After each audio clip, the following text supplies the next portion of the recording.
Hello everyone, this is another episode of Comparative Geopolitics. I want to talk about El-rufai, the former governor of Kaduna State. He worked very hard to go to prison, but today people are advocating for his release. Even recently, the wife came out and was complaining about how her husband was being treated. She wanted fair treatment for her husband, which begs the question, where was this woman when El-rufai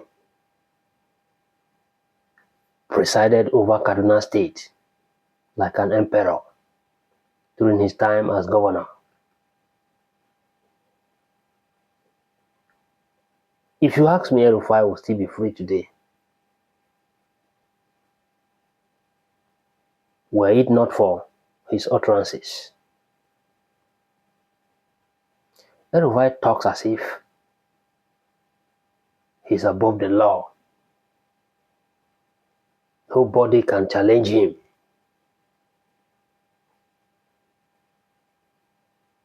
Sometimes when I read some of his statements or watch videos of him making statements online, I'll be asking myself,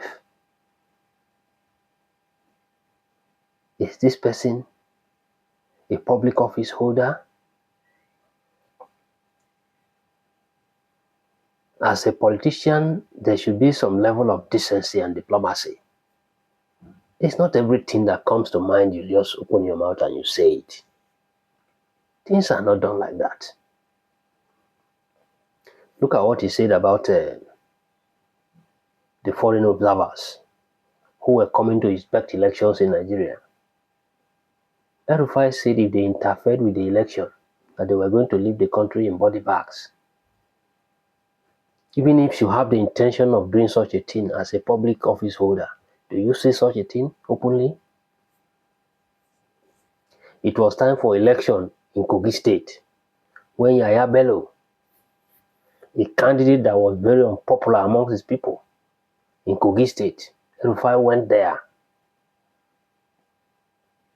and was talking with impunity, saying how Yaya Bello was even going to win the election with more votes. What about the people of Southern Kaduna, the Christians that were being massacred?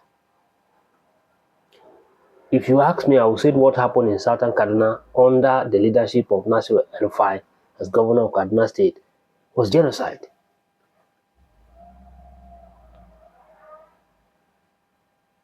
He insulted the leaders from that part of the state, accusing them of being irresponsible.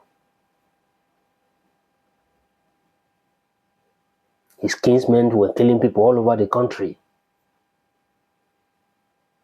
What did he say? Instead of condemning them, he came out to say that anyone who kills the Fulani takes a loan to be repaid.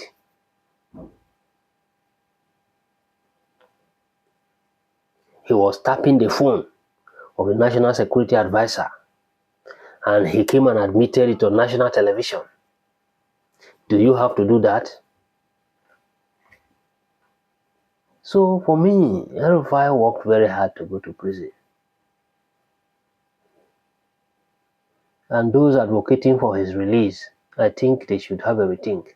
Because for someone like El-rufai, even if you want to help him, he's not helping himself with his utterances.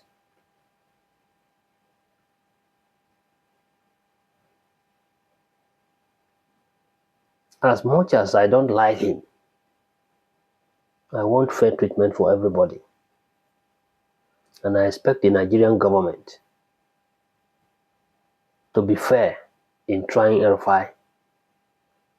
But that man did not help himself at all.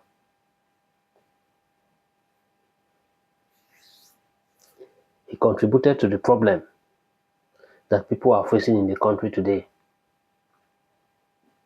Why did he bring Tinubu? He was among the cabals in northern Nigeria who brought Tinubu. I don't have anything against Tinubu. I have an issue with El-rufai because, as educated as El-rufai, the reason he said he supported Tinubu was because of Yoruba Muslims. That they came to him and told him that because of Yoruba Muslim and the fact that Tinubu was a Muslim, he should support Tinubu for presidency, and that was why he supported Tinubu. So leadership in Nigeria, even for someone as educated as El-rufai, is not about good governance. It's not about people that will promote peaceful coexistence. It's not about competence. It's about religion. That is part of the problem we are facing in that country today. So that is all I have to say.